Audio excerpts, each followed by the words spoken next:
Before this video begins, I would like to give a quick thank you to my Asban Team level patrons Fallon Cortez and Nathan Gibson. Thank you so much for supporting the channel.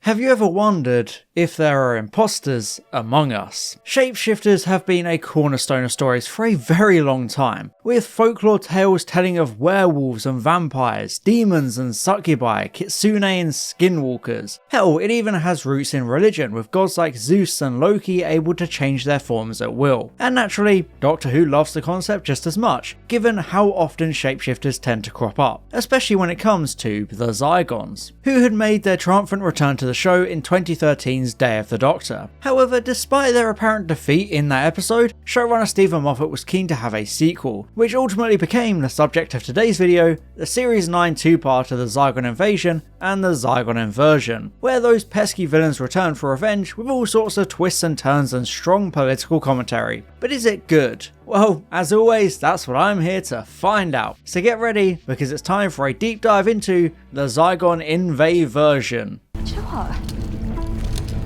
I'm enjoying this. Just in case you forgot what happened in Day of the Doctor, and I'm not sure how you would given it's like the biggest episode ever, but just in case, the Zygon Invasion reminds you of the events of that story and how the Zygons' minds were wiped so they couldn't remember whether they were human or Zygon anymore. It was an interesting plot resolution, and I appreciate how they follow up on it here with that Osgood tape, expositioning the fact that 20 million Zygons have now settled on Earth in human form. I find this idea endlessly fascinating. It's not a hostile invasion or occupation like most Doctor Who stories, it's a peaceful refugee crisis. It's essentially the Vision teased during Cold Blood. This idea of aliens and humans coexisting on Earth, so the refugee backdrop is fantastic for this story, and it was largely Moffat's general idea. He wanted to explore what would happen if a colony of Zygons turned out to be living in secret on present day Earth. It's an idea designed to explore concepts similar to the Red Scare, the 20th century paranoia of communist spies spread throughout the West, indoctrinating people to sympathise with their cause to undermine the governments. Even if you showed a slight morsel of socialist beliefs, you'd be branded as an evil communist and ostracised from society,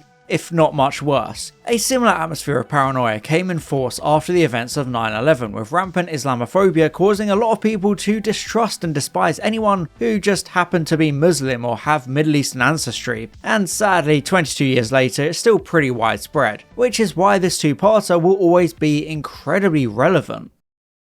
The Zygon Invasion and the Zygon Inversion are some of Doctor Who's most political episodes ever, and I feel like they need to be because of the ongoing issues regarding the refugee crisis. After the Syrian government's response to the Arab Spring protests of 2011, the Syrian civil war began and still rages to this day, completely destroying a once beautiful and historic country with a death toll of over 500,000 and a displacement of 12 million people. The millions of refugees forced to flee the country have since sought asylum throughout Europe, which itself has become a crisis and caused a big debate amongst governments and populations, especially when it comes to crimes committed by individual refugees, which has caused a lot of distrust of migrants as a whole, despite these few criminals being isolated cases. That's part of what Harness taps into with this Doctor Who story, using the lens of science fiction to recontextualise the humanity of these refugees and emphasise their humanity and individuality. Much like the Syrians, the Zygons have no home and they just want somewhere to belong, which challenges the prejudices of both the characters and the audience at home. A lot of minorities and refugees are afraid of being judged or attacked for being different, or being punished for the sins of other people who just happen to share their skin colour or their religion. The Zygons in this story live under the same threat, constantly afraid of their natural form being exposed and how the humans would react to that. It's a nice way to make the majority of the Zygon refugees sympathetic and de-villainize them, because we truly understand that the wider refugee community isn't evil, something a lot of people do need to realise in the real world too. Any race is capable of the best and the worst. Indeed, a big focus of this narrative is the difference between a wider community and the more radicalised splinter groups that crop up sometimes. This is something that happens in every community of people on the entire planet, even Doctor Who fanbase. In any group, you have these people with more extreme beliefs, and refugees are no different. Once again showing why it's unfair to generalise, because the majority are normal people who just want to go about their everyday lives. And we do see just that in the Zygon Invasion, with Zygon High Command taking the form of 2 children operating out of a school. And just as a side note, Harness wanted to reintroduce Courtney Woods in the story in the form of Blinovich, a Zygon who had taken the form of Courtney. Glad that didn't happen because it was just being a bit self-indulgent and unnecessary. Anyway, these 2 kids aren't villainous Zygons, which helps to remind you that truth or consequences are a vocal minority who don't represent the species as a whole. They are our children, and we will deal with them. Yes, let's talk about Truth or Consequences, the main villains of the story, who want to unmask all 20 million Zygons on the planet to kickstart a war between them and humanity. It's clever how they take advantage of things like the internet to threaten UNIT, sending them videos, and also when Bonnie uploads a video to YouTube, showing how these things can escalate and get out of control quickly, reaching a much bigger audience and causing a wider crisis. Truth or Consequences want those human Zygon tensions to get worse, they want to stoke those flames. You start bombing them, you'll radicalize the lot. Indeed, the evil Zygons want to take advantage of the humans' distrust and prejudice, hoping to prompt an attack so they can fire back and radicalize the moderates. You don't get it, do you, Omar? We radicalise the moderates, the Ummah rises up, it all kicks off. I like how the story begins with the peace treaty already breaking, Osgood taken hostage by Truth or Consequences, who use typical iconography with their hostage videos, further drawing those parallels to the real world. It gives us a chance to really explore this Doctor Who world and the fragile tensions as people on both sides try to maintain a sense of peace and civility. Given that the Osgood duo was one human and one Zygon, they were the living embodiment of the peace treaty. They're the entire treaty in a microcosm, so it's almost as if the treaty died alongside the Osgood in Death in Heaven. This was a very shocking death of a pretty popular character, and early drafts of the Zygon 2-parter confirmed that it was the human Osgood who died. However, I'm glad this reveal isn't the case, the narrative intentionally keeping it vague to drive home that point about identity, how they're both equally valid as Osgood. It's a nice through line as the Doctor and Kate constantly try to work out whether Osgood is human or not. They're always asking her which one she is, and I appreciate how her answer is always simply, I'm me. The core argument is that it doesn't matter who or what you are, you still have the right to an identity as an individual. Like the Osgood say at the end, the day they answer the question is the day nobody cares about the answer. The Doctor and Kate still have a sense of prejudice and unconscious bigotry. It's almost like they want to know whether they can trust whether Osgood's on their side, when, it shouldn't matter in the first place because she's an individual with her own thoughts and beliefs. Her species doesn't impact that, so it's a running theme cementing the core political arguments of the narrative.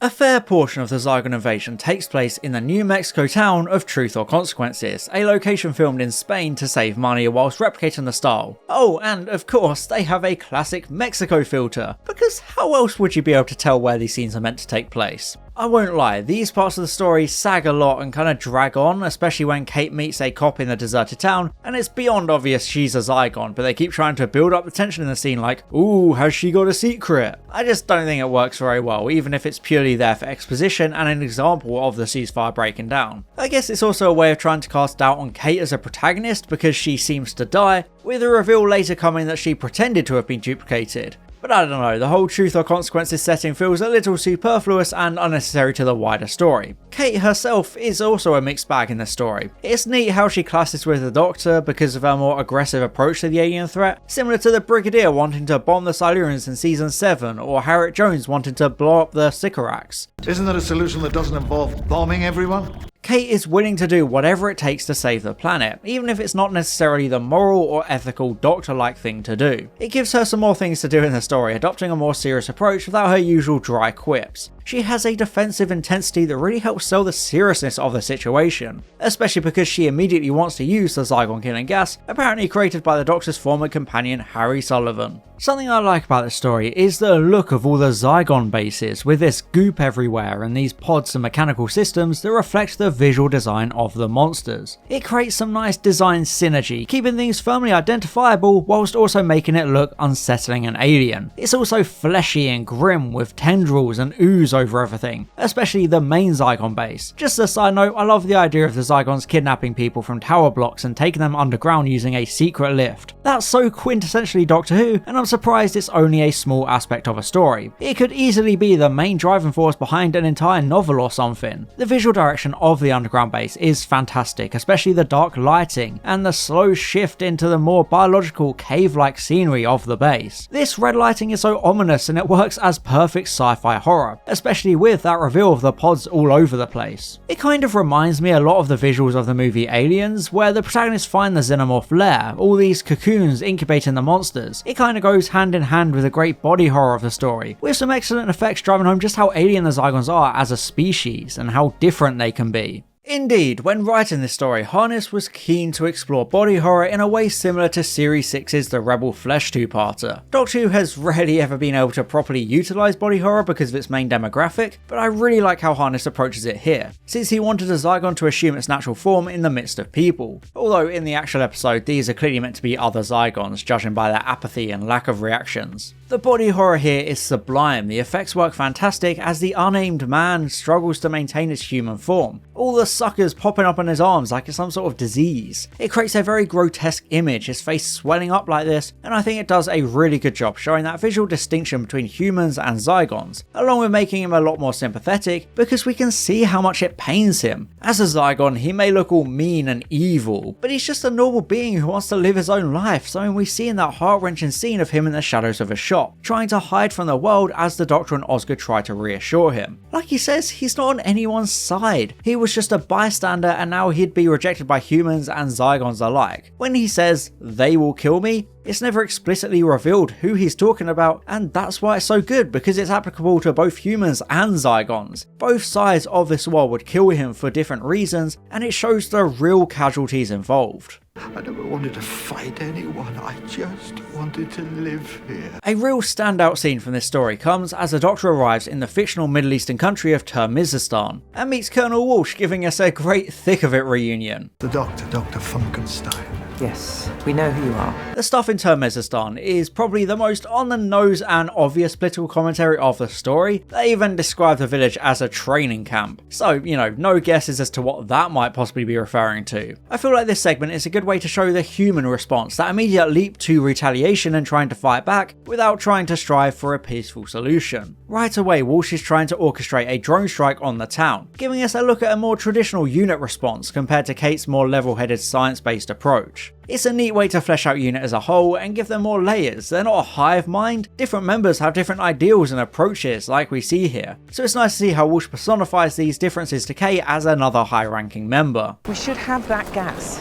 We should be able to rip them inside out. However, the scene also gives us a look at how the Zygon shapeshifting ability can be used against humans, with that fantastic moment of the aliens taking on the appearances of the drone operator's family to force her to abort the strike. This is an absolutely brilliant use of their shapeshifting, an ability explained away as Zygons being able to draw upon people's memories. I see this as commentary on war being so faceless. It's so easy to kill or condemn complete strangers, but having the enemy take the form of your own friends and family completely changes your ability to disassociate from the killing. This is further established with the emotionally moving scene of the unit troops approaching the church only for their relatives to appear and beg them to not pull the trigger. As an audience, we can easily tell that these are Zygons employing that same tactic of manipulating their adversaries by appealing to their humanity, but it's enough to cast doubt in the minds of the soldiers and make them hesitate. Hitchley is the best example of this, being faced by his own mother, who claims she was taken by the Zygons. Rationally, he shouldn't believe this, and he initially doesn't. However, the duplicate is so convincing with some amazing acting, so you genuinely understand why he can't pull the trigger. Against the odds, Hitchley's mother feels so human, Zygon or not, so it's impossible to expect Hitchley to be able to shoot his own mother in cold blood. I'm scared. Please.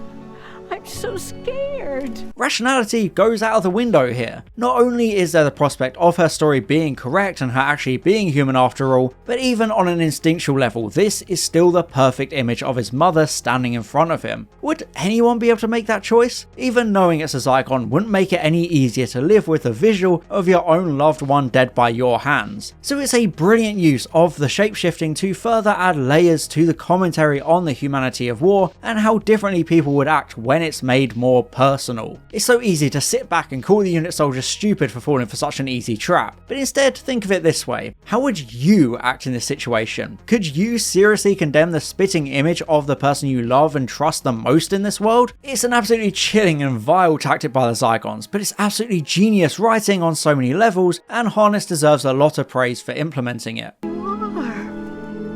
You're going to kill me. The Zygon Invasion is a pretty globe-trotting narrative, spreading our main characters all over the world, which helps to prevent the crisis from feeling too Anglo-centric. There are Zygons literally all over the globe, so having these different locations reflects that, showing the true scale of everything going on. It also continues the idea of the Doctor being the reluctant president of the world pouncing about in a plane. Obviously there's some good comedy here, much like Death in Heaven, along with the plane being destroyed yet again. But then at the last minute, he pulls a ripcord, right, and a parachute comes out, and it's got a Union Jack on it. But the true value in this story beat is how it gives us different perspectives on what's going on. The Doctor encounters the outright insurgents, Kate deals with the more individual Zygons, and lastly, Clara is a Zygon. Yes, one of the most genius story beats during this narrative is Clara being replaced by a Zygon duplicate. This happens right at the beginning of the story as Clara runs into her neighbours, who are acting very sus and weird, only for her to then seemingly walk out completely fine. It's not exactly subtle that we miss something here, but I think the writing and Coleman's performance is good enough to convince you that she's still Clara for the majority of the Zygon Invasion. After all, Clara's character has always been a bit unpredictable and changing, so even when she's acting a little bit strange in episode 1, you don't really think much of it. It's only at the end of the episode that the truth is revealed, Bonnie trying to manipulate UNIT into wiping out the human originals, with the fantastic reveal that Clara is also inside a pod. This is a very well executed turn of events, especially because it kills off Jack, meaning there are real consequences there because she was originally being built as a potential recurring character with her appearance at the beginning of the series, but it turns out that was all just set up to kill her off. It's also a fascinating aspect of the modern Zygon's abilities, able to completely replace their double down to memories and personality, pulling it off so well even the Doctor didn't seem to notice Clara was acting differently. I'm sorry, but Clara's dead. I think it's safe to say Bonnie is one of Jenna Coleman's best acting performances. On the surface she's initially just like an evil twin of Clara, but there are so many little details and nuances that make them such different characters to the extent that you sometimes forget this is the same actor. There's so much confidence, self-assured malice at the core of Bonnie. She's so committed to her cause that she never wavers and maintains a constant sense of self-righteousness. Bonnie works so well because she has her own layers and deeper character motivations. She's not just a cackling, commanding villain. She has a sense of zealous belief that really comes across to the audience, showing her own personal connection to this conflict and her desire to strike back against the people she believes have wronged her. There's a deeper sense of hurt and trauma within Bonnie that we rarely get to see in Doctor Who villains. She has her own reasons for doing this outside of just wanting chaos. She wants to have the control for once, and she assumes all Zygons will immediately join her because of how radicalized she is. You know, she's kind of got her blinders on and thinks everyone else feels the same way. I really like the scenes of Clara's imprisonment. At the start of the Zygon Inversion, Clara wakes up in her flat, and I love how this scene is shot, with lots of Dutch angles showing the psychological aspect of it all. Really unsettling you, especially with the slight changes to reality, like the alarm clock and the toothpaste, which you know is perfect for the BBC's advertising rules. The directing and cinematography of this whole sequence is truly fantastic, doing such a great job at generating the sense of asymmetry and otherness. It builds upon itself, starting with those subtle hints, before establishing the lack of windows and doors, before then culminating in Clara doing the kinds of dream checks she previously had to do in Last Christmas. Absolutely adore the gibberish newspaper, it's a phenomenal touch and helps to convey the idea of this being a half-hearted illusion. The Zygons don't need to create an extensive simulation to trap their victims in, because they're not exactly able to escape. The Zygons just need to do enough, and the newspaper absolutely oozes that feeling of doing the bare minimum to feel real. Almost like an AI generated photo not quite getting the text right. This dreamlike neural link also explains the Doctor's survival from his apparent destruction,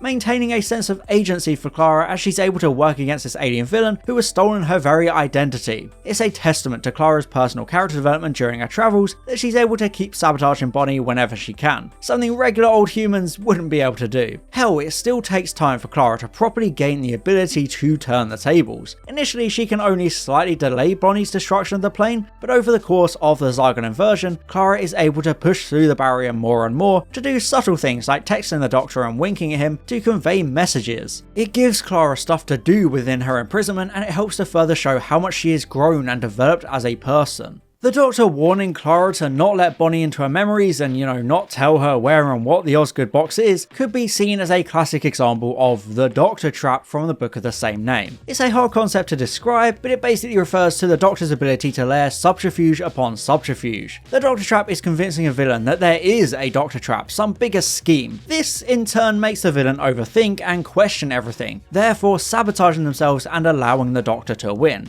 It's basically a con that revolves around the villain expecting there to be a con, so they end up then playing right into his hands. That's kind of applicable here as he purposely makes it seem like Clara knows more than she does, forcing Bonnie to keep her counterpart alive and also sending her to the one place the Doctor needs her to be, the Black Archive. I love this interrogation sequence between Clara and Bonnie, the companion keeping her cool and managing to dance around questions, despite Bonnie knowing exactly whether she's lying or not. Obviously, Clara is terrified deep down, but she's able to keep a semblance of control over the situation because she has the answers Bonnie wants and Clara has the leverage, not the Zygon. It's really interesting how this is the same actor interacting with herself, but the characters are so distinct and different you end up kind of forgetting that and treating them like separate entities, because it's that convincing.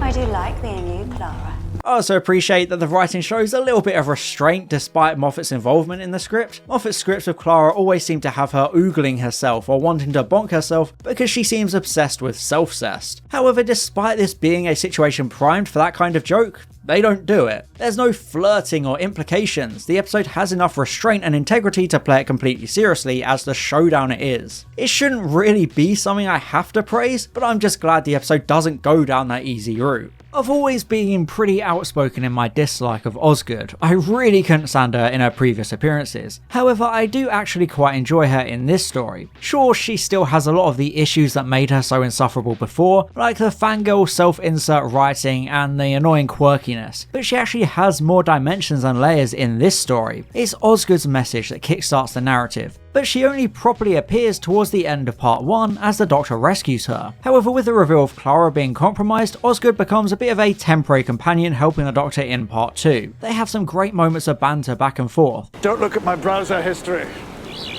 Whoa. Yeah, I said don't. Peter Capaldi and Ingrid Oliver have great chemistry, and it's kind of a shame this episode is their last and most meaningful interaction, because they barely interacted in Death in Heaven. London. What a dump. Osgood knows the Doctor inside and out on a factual level, but she doesn't spend the whole time gawking and celebrating the chance to roll with him. She remains herself and provides valuable help, asking all the right questions and giving the Doctor the hope he desperately needs despite Clara's apparent death. There's a newfound sense of maturity to Oliver's performance, but Osgood retains a sense of unyielding optimism, like when she realises Clara must still be alive. But how's that hope phase now? A big MacGuffin in the story is the so-called Osgood box, which holds the ultimate sanctions for either side of the war. It's introduced right at the beginning and keeps getting mentioned throughout the story as a singular object. The beginning teases it as having some big mystery, but it's subtle enough that you don't immediately work out what makes it so special. He called it the Osgood box. If you've been paying attention, you'll be able to guess why. It's such a cheeky Moffat reveal that there are two boxes, but it's an absolutely fantastic twist, with Bonnie suddenly on the back foot for one of the first times in the whole story, losing that control she's so desperate to have over the situation. There are only two real moments where Bonnie really loses her cool and snaps, both times because of the tricks regarding the Osgood box, which I think is a good touch. She thought she had everything figured out, hatching this grand scheme to infiltrate UNIT, and she swaggers about with this aura of confidence and coldness, but these moments show just how out of her depth she really is, how it was all a front for the insecure petulance underneath. The moment things stop going her way, she becomes a completely different type of character, and I appreciate how, despite everything she's done to take control, the climax takes place on completely even ground, with no tactical advantage for either Bonnie or Kate. Bonnie had taken everything into account, but she had completely underestimated the Doctor. Even if she had succeeded in killing him, he still would have won in the long run. So it's a really fascinating wrinkle in the narrative, showing the Doctor's big brain master plans. I've always been open about the 12th Doctor being my absolute favourite incarnation of the character, and this story is by far one of Capaldi's best performances. Even before his iconic speech, he has a lot of fun little moments of comedy with the rest of the cast. A lot of great jokes and one-liners, like the big reveal of his name being Basil Disco. However, the biggest strengths of his performance come in those more serious moments, like his big speeches. I will start with the first, lesser known one, which comes about 15 minutes into the Zygon Invasion, the Doctor serving as a voice of reason reason dressing down Kate for wanting to bomb the revolutionaries, because he knows it would make things worse. It's, what they want. It's a good moment to lay out the themes of the story for the audience to see. As we've seen with the political landscape over the last decade or so, a lot of people need this kind of stuff delivered like a brick to the head. So I'm glad Harness just comes out and explicitly describes the message here to make sure people can't just ignore it. Harness got the job because Moffat was so impressed by the emotional scenes between the Doctor and Clara in Kill the Moon. So it's no surprise that the ending of this story is so effective on so many character levels. It's a brave move to wrap up the narrative, not with a big action-packed war, but a group of people standing in a room debating the reality of their situation and arguing over the consequences of their actions. No, this is war. You pull the trigger, you pay the price. Indeed, 12's absolute highlight of the story is his big speech at the end of the Zygon Inversion, a moment so iconic it ends up getting posted on Reddit pretty much every other day. So I guess you could call it a bit of a hidden gem. It's fitting that this climax of a big revolutionary war takes place with a handful of characters standing in a room, which helps to emphasise the speech's message of it being a scale model of war. Because when it really comes down to it, this is how wars are decided. All the soldiers are just pawns and this is a chessboard, a game played by the people who will never touch the front line or understand the true horrors of war. It's a superb scene that takes a step back and deconstructs war itself. It breaks down how these grand conflicts end up a simple war of attrition because the different sides are so desperate to win, they'll just keep going out of spite and pettiness, whilst countless soldiers and innocents die in the process. Capaldi's performance has such raw and desperate emotion, it's hard not to be entranced and completely mesmerised. How many hearts will be broken? How many lives shattered? There's a certain level of anger and bluntness that could only ever work for Capaldi's take on the character. He doesn't sugarcoat it, he doesn't dance around the subject, he's brutally honest about the gravity of the situation. Regardless of what happens in the potential conflict to come, it will all eventually end up right back at this exact situation. So why go through all that destruction and death when you can just end it all immediately, like nip it in the bud, stop it before it happens. Another thing this speech brings up is the idea of a cycle of trauma and hatred, suggesting that wars last long enough to bring an entire other generation into the fold. You can see that with the length of the Syrian civil war itself, which has lasted over a decade by this point. That's long enough for a whole group of children to grow up with broken families, destroyed homes, and a growing resentment for the other side, only continuing the cycle of pain and suffering. You're just a whole bunch of new, cruel people. I appreciate how the narrative brings up these cycles because they're the reasons these conflicts and tensions last for so long, because cruelty breeds more cruelty. It's similar to how the Doctor refuses to accept Bonnie's accusations of the conflict being his fault. Yes, you engineered this situation, Doctor. This is your fault. The Doctor isn't responsible for any of this. He was the one who set up the safeguards to begin with and trusted the humans and Zygons to live in peace. He gave them all the tools and they let him down. He did all he could do to keep things fair, but Bonnie's personal ideology and ambition conflicted with this peace. So she uses him as a scapegoat, an excuse to rise up like she's doing. Every revolution needs an enemy, an evil figurehead to fight against, and Bonnie uses the Doctor as that because it's easy. It gives her a way to justify her goals. The Doctor's explanation of this future outcome is another great way of actually making Bonnie think about her actions. Warranted or not, a lot of revolutions are short-sighted and purely focused on the act of change itself. They rarely have long-term plans for the betterment of the people they plan on liberating. And in Bonnie's case, her crusade is a purely selfish one. She just wants to win, she doesn't care how or who dies. She just wants war and chaos for the sake of it. She has no plans for what will happen after they win and gain freedom, because she doesn't actually want that long-term peace. As the Doctor points out, there will still be troublemakers, the next generation of Bonnies trying to rise up and cause their own change. So how does she plan on dealing with them? How are you going to protect your glorious revolution from the next one?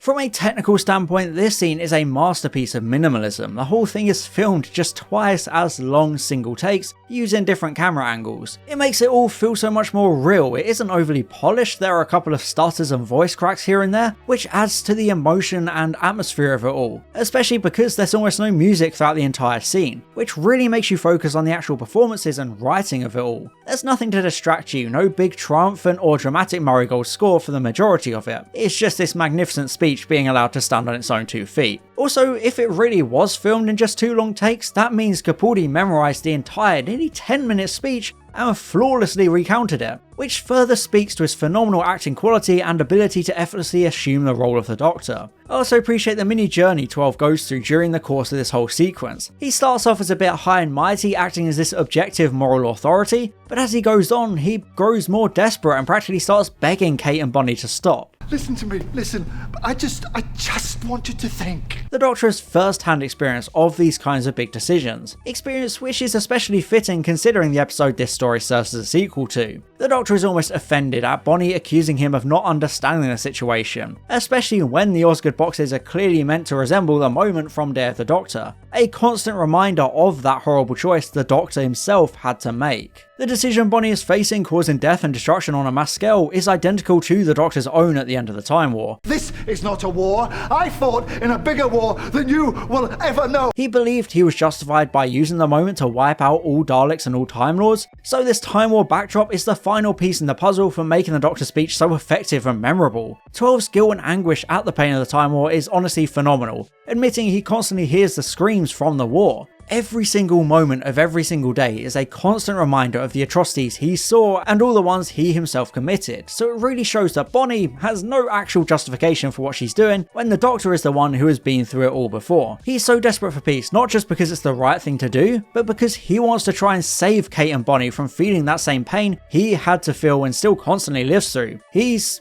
showing mercy. It's nice how you see Kate and Bonnie slowly backing down from the hills they were ready to die on. They start off so stubborn and steadfast in their beliefs, the Doctor can't get through to them with anger, mockery or bargaining. Instead, it takes that Time War experience for them to finally understand why he's so against war and why they should never fire that first shot. Like I said, it's kind of like a journey throughout the scene. Every character changes and develops in slight ways as they come to understand the bigger picture, the truth, and the consequences of war. I love how Bonnie kind of literally shrinks, her defiance melts away as the Doctor refuses to be intimidated by her threats. She spends the whole story all calm and confident with a cold sense of fury and bravado, but once the Doctor starts ripping into her, she starts feeling like a child. Even Strap calls her a screaming kid having a tantrum. Coleman does a sublime job communicating this change in headspace, suddenly being told no despite all her threats. Look at me, I'm unforgivable. Well, here's the unforeseeable. I forgive you. All the calm fury and resentment is stripped away and we can see that hurt and insecure person underneath. Similarly, right as Bonnie finally backs down, we can also see the weariness in the Doctor's own eyes, him suddenly looking so much older, further communicating the weight of his pain and trauma. However, I'm not too keen on the implication that Clara's involvement was what talked Bonnie down, with the Doctor suggesting that she got into Bonnie's head and changed her mind. I understand that they were going for that parallel of the Day of the Doctor, but I feel like it lessens the impact of the Doctor's speech. It cheapens the torment and pain he shows Bonnie through his experiences, so I would have much preferred it if they didn't have this implication and instead left it up to interpretation as to why exactly Bonnie changed her mind after being so steadfast. Same thing that happened to you. I let Clara Oswald get inside my head. And of course, in a classic Doctor move, both boxes are actually empty. There's no button to unmask the Zygons, no button to wipe them out with Sullivan's gas. The Doctor would never do that, no incarnation would put actual weapons on the line. Instead, it's his way of proving a point to both sides, giving them this ultimate goal to work towards, only to turn it against them and show them how it really feels to have all that power and responsibility. It's empty, isn't it?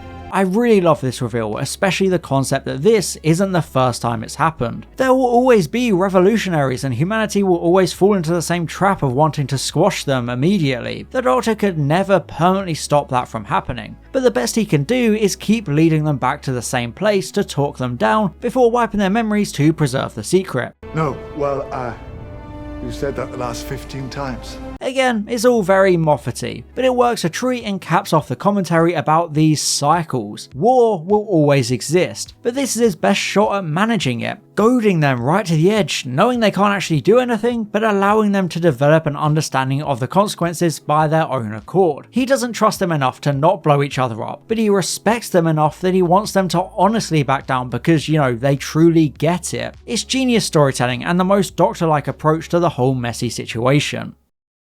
The Zygon Invasion and the Zygon Inversion is a story often accused of only being good because of its ending, but I really have to dispute that because there's so much more going on. It's one of the most outright political Doctor Who stories, addressing all sorts of things like the refugee crisis, extremists, and the idea of governments immediately jumping to the most explosive and aggressive solutions. It contextualizes all this stuff so well within the lens of Doctor Who, creating this masterful allegory that really helps you understand the truth of these real world situations. It has a powerful anti-war message, but the story is still intrinsically Doctor Who, and it doesn't become preachy in a negative way. It's full of great character moments, especially the choice to separate the Doctor and Clara, furthering that strong bond between the pair as the Doctor explains that being without Clara was the longest month of his life, despite, it only being a few hours or so. It's a subtle touch, but it's fantastic for furthering that storyline between them and showing how strong and toxic they are. I'll be the judge of time. Speaking of Clara, Bonnie is a wonderful bit of fresh air and a role Coleman definitely sinks her teeth into, fleshing out the character so brilliantly, she feels like an entirely different actor. Overall, I'd say that this two-parter gets an A rank on the Series 9 tier list. The directing and visual look of the story is delightfully cinematic, and the writing is fantastic, although there are some minor issues here and there, and it does sag a bit in places, like with the New Mexico scenes. There was also a lot of stuff cut from the story, like early drafts indicating that Danny Pink would have had a Zygon duplicate named Clyde Orson, who would believe he was the original human after Danny's death, therefore being killed to preserve the treaty. Kind of glad they didn't do that because it would have been pretty messy and unnecessary. The story we actually get is undeniably great, telling a very different type of Zygon narrative by focusing on this peace and those tensions. The two-parter even makes Osgood and Kate interesting and engaging characters, so I'll always like it even beyond that beautiful and iconic inspiring speech at the end, although I'll always find it so cringe and embarrassing that Doctor Who fans started posting it when the Ukraine war broke out. Never changed Doctor Who fanbase. Anyway, that's it from me. I hope you enjoyed this video, thanks for watching, and I'll see you next time. Bye bye. And I'd just like to thank my Asbantium level patrons, Fallon Cortez and Nathan Gibson, my Diamond level patrons, Glenna Clark and Valter, my Platinum level patrons, Maximilian Foreman and Nix Games, and all my Gold level patrons, Boots, Daniel Shillito, Francois aka Line Vortex, Robert Hock, and Tom Azar. Thank you so much for your support.